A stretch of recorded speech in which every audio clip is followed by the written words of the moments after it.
Bonjour, nous allons voir obligation de réciter Al-Fatiha dans la prière. Après s'être orienté vers la Mecque, la Qibla, Laurent dit Allahu Akbar, Allah est plus grand que tous les autres, et commence debout la récitation de la Fatiha en langue arabe, en louant Allah et en exprimant son désir de chercher refuge auprès d'Allah contre le diable.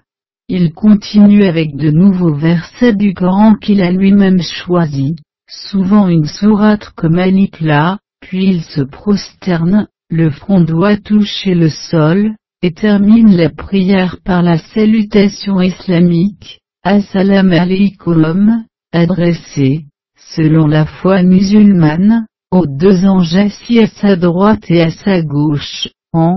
Auparavant il aura pu, le cas échéant, exprimer une prière de demande, dua, dans sa langue maternelle.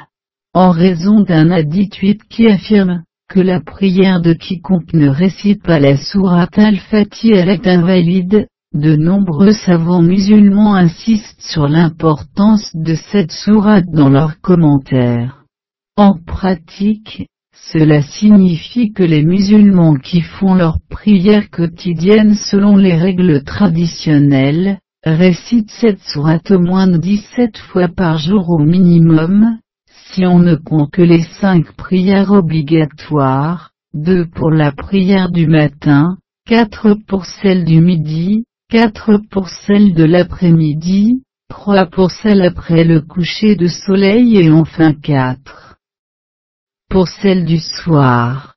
Selon le philologue Christophe Luxembourg, la sourate Al-Fatiha possède un rôle liturgique particulier, qu'elle aurait été en remplacement de la 96e sourate, Al-Alaq, plus ancienne dont l'origine christiano-syriaque est évidente.